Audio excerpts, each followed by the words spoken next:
Hi madam. Hi మా. Madam, పునర్జన్మలు అసలు ఉంటాయా? అంటే జన్మలు ఉంటాయని తెలుసు కానీ పునర్జన్మ కూడా ఉంటుందా? అంటే ఇంతకు ముందు జన్మించిన వాళ్ళు మళ్ళీ ఏడు ఏడు జన్మలు ఎత్తుతారు అంటారు. అది నిజంగా 7 జన్మలు పుడతారా మేడం?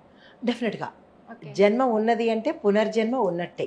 ఓకే. అయితే ఇది మీరు చెప్పిందో నేను చెప్పిందో కాదు, మనకి భారతీయ తత్వశాస్త్రము, దీంతో పాటు భగవద్గీత, వేదాలు, ఉపనిషత్తులు, తర్వాత పురాణాలు, ఈవెన్ జ్యోతిష శాస్త్రం కూడా మనకి పునర్జన్మలు ఉన్నాయి అని చెప్పడం జరిగింది. అయితే దీంతో పాటు మనమే కాదు, బౌద్ధులు, జైనులు, సిక్కులు కూడా ఈ యొక్క పునర్జన్మ సంప్రదాయాన్ని వాళ్ళు నమ్ముతారు. ఓకే. అయితే ఈ పునర్జన్మ ఎలా కలుగుతుంది అనే దాంట్లో మనమే కాకుండా విదేశీయులు కూడా దీని మీద రీసెర్చ్ చేశారు. ఓకే. రీసెర్చ్ చేసి ఎస్, పునర్జన్మ అనేది ఉన్నది.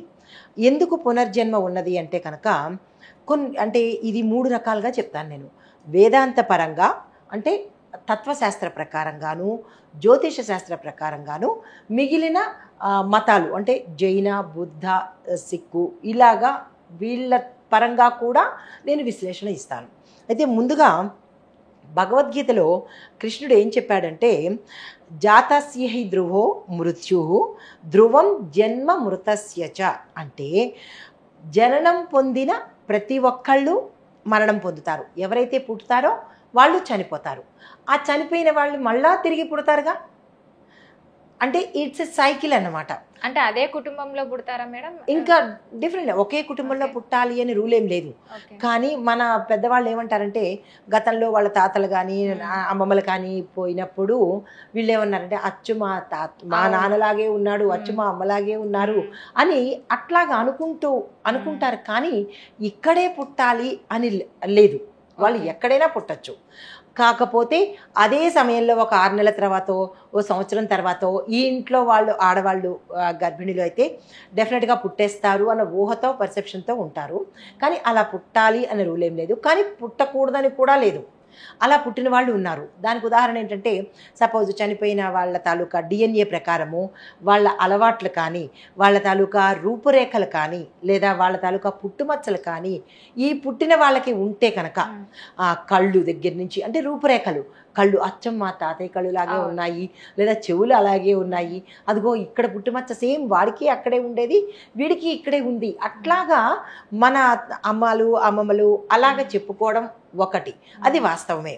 అయితే వాళ్ళ అలవాట్లు కూడా పోను కుడి చేత్తో తినడమో లేదా ఎడం చేత్తో తినడమో, సేమ్ అట్లనే మీ తాత కూడా ఇలాగే తినేవాడు, లేదా మీ తాత కూడా ఇలాగే నడిచేవాడు అని మన పెద్దవాళ్ళు చెప్తూ ఉంటారు, అమ్మమ్మలు నాయనమ్మలు.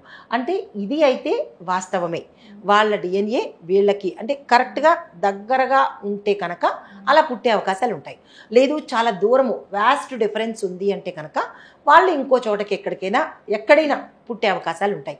పలానా దగ్గర అని చెప్పలేము. అయితే ఇక్కడ ఇంకొక రీజన్ కూడా ఉంది. ఎలా అంటే, వాళ్ళకి తీరని కోరికలు ఏవైనా ఉన్నప్పుడు, ఉదాహరణకి పెళ్ళైపోయిన తర్వాత కూతురు తల్లో లేకపోతే తండ్రో చనిపోయారంటే, ఈ కొడుకు మీద కానీ కూతురు మీద కానీ మమకారం ఉంటే కూడా ఆ మమకారం తీర్చుకోవడానికి కూడా వీళ్ళు ఆ తరంలో జన్మించవచ్చు. అలాంటి ఛాన్సెస్ కూడా ఉన్నాయి. అలా కూడా ప్రూవ్ అయింది కూడా, మన శాస్త్రాల్లో ప్రూవ్ అయింది. అయితే ఉపనిషత్తులు ఏం చెప్తున్నాయంటే కనుక, ఆత్మ శరీరాన్ని విడిచినప్పుడు తర్వాత కర్మల యొక్క ఆధారితంగా కూడా మళ్ళా జన్మ అనేది ఉంది. ఇప్పుడు ఉదాహరణకి ఒక ఎక్స్ అనే అతను ఉన్నాడు. ఈ ఎక్స్ అనే అతను మన కర్మ అంటే ఈక్వల్ టు యాక్షన్, అంతే కదా. ఏ పని చేసినా దాన్ని యాక్షన్, మనం ఏదైనా యాక్షన్ చేయకుండా ఉండలేం కదా. యాక్షన్ అంటే సినిమా యాక్షన్ అని కాదు, యాక్షన్ అంటే ఒక క్రియ, పని. ఆ పని చెయ్యకుండా ఏ మనిషి ఉండడు. అది మంచా చెడా, ఏ పని చేసినా ఇట్స్ ఎ కౌంటబుల్, రివర్స్ వస్తుంది. Whether it is good or bad, మళ్ళీ మనకి బూమరాంగ్ లాగా వచ్చేస్తుంది. బట్ కొంచెం డేస్ కానీ మంత్స్ కానీ తేడా, బట్ కర్మ విల్ బి బ్యాక్. అయితే ఈ కర్మ అనుభవించే సమయానికి ఆ వ్యక్తి చనిపోయాడని అనుకుందాం. చెడు కర్మ చేశాడు, బాగా చెడ్డ, అందరినీ హింస పెట్టో లేదా చంపేసో లేకపోతే ఏదో రకంగా చేసి అతను ఆ కర్మని ఈ జన్మలో అనుభవించడానికి ఆయుష్ లేకపోతే మళ్ళా ఏం చేయాలి? ఆ బ్యాలెన్స్ని మళ్ళా అవును. తీసుకోవాలిగా. అవును. మళ్ళా తీసుకోవాలి అంటే అతను ఎక్కడ పుట్టినా కానీ ఈ బ్యాలెన్స్తోనే పుడతాడు. అంటే మళ్ళా పునర్జన్మ ఉన్నట్టే కదా. పునర్ అంటే మళ్ళా తిరిగి అని అర్థము. ఈ వ్యక్తి ఇంకొక రూపంలో పుట్టి ఈ కర్మను తప్పకుండా తీసుకుంటాడు. అంటే పునర్జన్మ ఉన్నది. అవును, పోయిన జన్మలో చేసిన పాపం ఇప్పుడు అనుభవిస్తున్నావు అది ఏదో ఒక సమయంలో మనం అనుకుంటూనే ఉంటాం కదా. అయితే దీన్ని బట్టి పునర్జన్మ ఉన్నది అని మనకి శాస్త్రపరంగా తెలిసింది. ప్రతి ఒక్కళ్ళు అనుకునేదే ఇది పునర్జన్మ లేదు అనేది ఉత్తి భూటకము. పునర్జన్మ ఉన్నది, జన్మ ఉన్నది అంటే పునర్జన్మ ఉన్నట్టే. అయితే ఈ పునర్జన్మ అసలు ఎందుకు వస్తుంది అంటే కర్మను తీర్చుకోవటానికి. అవునా కదా. ఇప్పుడు దానికి ఒక ఉదాహరణ చెప్తాను. మన బ్యాంకులో 1,00,000 రూపాయలు డబ్బులు వేసాము, వేసేసి వచ్చేసాము. మనకి దాంతో అవసరం లేదు. ఇప్పుడు మనకి ఎప్పుడు అవసరం అవుతుంది, అప్పుడు మళ్ళా మనం బ్యాంకుకి వెడతాం, వెళ్ళి డబ్బులు డ్రా చేసుకుంటాము. అవునా, ఆ 1,00,000 రూపాయలు డ్రా చేసుకుంటాము. అంటే ఈ జన్మలో ఇప్పుడు అంటే ఈ వెళ్ళే విధానం చూసుకో. ఈ జన్మలో మనము ఇక్కడ బ్యాంకులో అమౌంట్ డిపాజిట్ చేసి మనకు అవసరమైనప్పుడు అంటే నెక్స్ట్ జన్మలో దాన్ని మనం తీసుకోవడానికి వెళ్తాము. అంటే కర్మను తీసుకోవడానికి మళ్ళా మనం పుట్టడం తప్పదు. అయితే అది మంచా చెడ అనేది ఆ వ్యక్తి చేసిన పనిని బట్టి. కొంతమంది పుడుతూనే అబ్బా గోల్డ్ స్పూన్తో పుట్టారు అంటారు.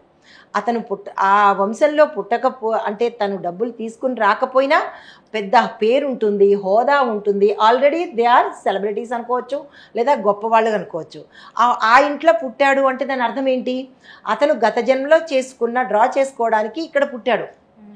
అదే వ్యక్తి ఇంకొక వ్యక్తి వేరే పూర్ ఫ్యామిలీలో పుట్టాడు అంటే అతను గత జన్మలో చేసుకున్న పాపాన్ని ఇక్కడ అనుభవించడానికి, అంటే అక్కడ ఏమీ మనకి బ్యాలెన్స్ లేదు, చెడు బ్యాలెన్స్ ఉంది కాబట్టి దాన్ని అనుభవించాలి అంటే పూర్ ఫ్యామిలీలో పుడతాడు. అంటే పుడుతూనే మనం ఎక్కడ పుట్టాలి ఆ జీవి అనేది పునర్జన్మ రూపంలో మన ఫలితాల ప్రకారము తీసుకుంటారు.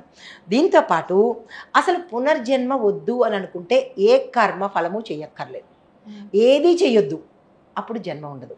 ఏది చేయకుండా మనిషి ఉండగలమా? ఉండలేం. గుడ్డో బ్యాడో ఏదో చేయాలి కదా. అది చేసాము అంటే దాన్ని తీసుకోవాలి కదా మనము, పక్క వాళ్ళు తీసుకోరు కదా. కానీ ఇక్కడ ఇంకోటి చెప్పొచ్చు, పక్క వాళ్ళు తీసుకోరు కదా అని అంటే పక్క వాళ్ళకి నువ్వు ఏదైనా కనుక చెడు చేసి ఉంటే వాళ్ళు మళ్ళా నీ పక్కకే వచ్చి అది అనుభవించేలా చేస్తారు. అంటే మన కర్మ మనతోనే కాదు, మనం ఎవరికి చేశామో వాళ్ళ ద్వారా కూడా మనం అనుభవించాలి. దీనికి ఒక చిన్న ఉదాహరణ చెప్తాను. కొంతమంది ఎవరైనా అప్పులు చేసి తీర్చకుండా వెళ్ళిపోవడము, డబ్బులు ఫ్రీగా తీసుకుని, ప్రతి ఒక్కళ్ళు ఫ్రీ అనేది బాగా అలవాటు పడ్డారు. అయితే ఫ్రీగా చేయించుకున్నది కూడా ఒక కర్మే.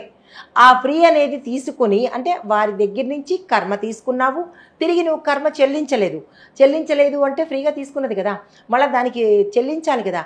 చెల్లించాలి అంటే ఏం చేస్తాడు, ఈ ఫ్రీగా తీసుకున్న వ్యక్తి మళ్ళా వాళ్ళ ఇంట్లో కుక్కగానో పిల్లిగానో ఆ రుణం తీరే వరకు అక్కడ కాపలా కాయడమో, వారికి సేవ చేయడమో, ఊడిగం చేయడమో చేసి మళ్ళీ వెళ్ళిపోతారు. దీనికి మనకి నిత్య జీవితంలో కూడా చాలా తెలిసే ఉంటుంది. దేవుళ్ళ వచ్చావు, ఒక ఆపదలో కాపాడావు అంటారు. ఆ వ్యక్తి ఎవరో మనకి తెలీదు, కానీ దేవుళ్ళ వచ్చి కాపాడారు అంటారు.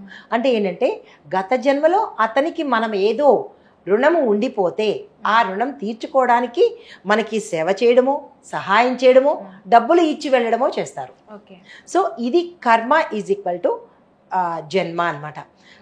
ఎవరికి అసలు దీనికి సైకిల్కి ఆపేయాలి అంటే కనుక మోక్షం తీసేసుకుంటే పునర్జన్మ అనేది ఉండదు. ఓకే, మంచి విశ్లేషణ మేడం. జన్మల గురించి చాలా మంచిగా వివరించారు. Thank you so much. Thank you మా.